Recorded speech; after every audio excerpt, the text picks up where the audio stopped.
Good morning. I do realize that many of the videos on our channel are starting to sound very familiar. China has complete dominance in the raw materials of every supply chain, the refining of those raw materials into usable product, and they have successfully leveraged those supply chain advantages into really long-term monopolies in their factory sector. And increasingly, they are cutting off exports of key materials and technologies to the United States and Europe, particularly if the raw materials inputs are being used for military applications and weapons systems. With all that said, here we go again. Starting on 15 September, China will impose strong export curbs on antimony. Antimony is an element, and its most common use today is in fire suppression and prevention. But it also has widespread military uses. If something is considered dual use, it means it can be used in civilian and in military sectors. From September, Chinese companies need to get a license to export. If history repeats for antimony the way it has for gallium and germanium, antimony exports will go basically to zero. There too, exporters had to certify that they would not be used in military applications, which is hard to do. Once it's on a ship, who's to say where it's really going? And overseas buyers didn't disclose what their intentions were, so the default answer is going to be no. China's not shipping it. And we've seen this movie before. China's the biggest producer of processed antimony. China's also the biggest exporter of high purity ingots. The Associated Press reports on the export ban from China's national security perspective. They note that China includes non-proliferation in their new policy language, which means that national security and weapons is their motivator. On the US side, our officials have been worried about relying so heavily on China for antimony because it's such an important component for night vision goggles, nuclear weapons, and even bullets. China is the world's #1 supplier of 30 critical minerals and elements, with a 56% share of antimony mining supply.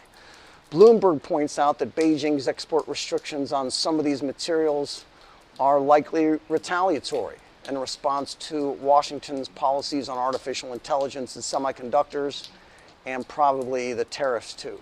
All that is likely, but in the case of antimony, this is not just a trade war issue. It's a deeper problem this time.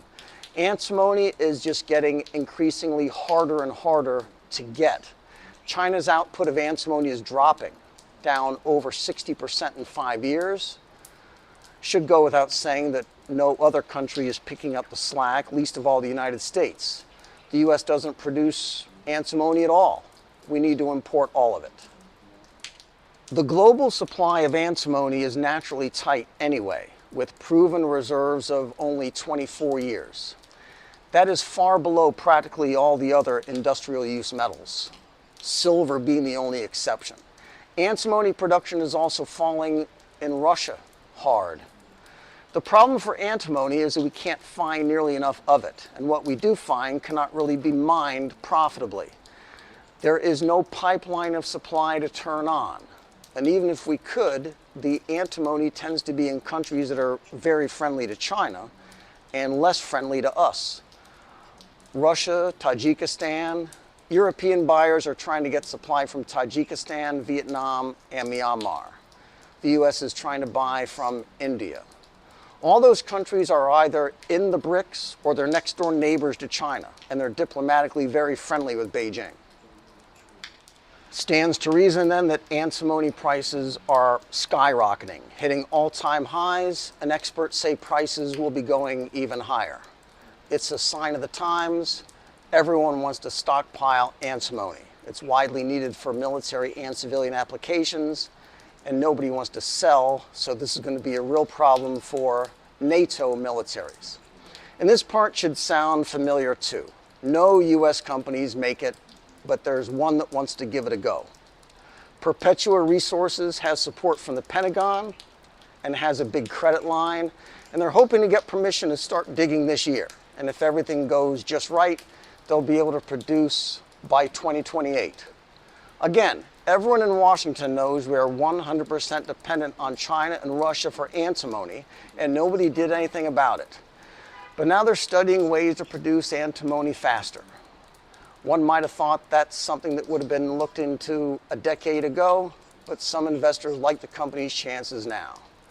Here's a stock chart of Perpetua. Remember though, they're not making anything yet. Won't have any antimony to sell for 4 years. China has announced export curbs and restrictions on many things. And the world frankly does have plenty of lithium. It's well supplied. Rare earth metals are actually badly named. There's plenty of rare earths around. They're not rare, but getting them hauled out of the ground and refined is dirty and expensive, and China's the only ones who've really taken on that work. Now they have 85% of the global supply of light rare earths and all of it for the heavies. But antimony is different. China's export bans of antimony is not the same as what they did on graphite and on gallium and on germanium and on magnets. There is a real global supply crunch here. The countries that produce antimony are going to make sure that their own militaries and their own domestic markets are amply supplied before allowing any of it to leave their ports. This is Fuzhou, Fujian. Be good. God and money. So do not be worried about your life, what you will eat, or what you'll drink, or what you'll wear. Seek first the kingdom of God and his righteousness, and all these things will be added to you.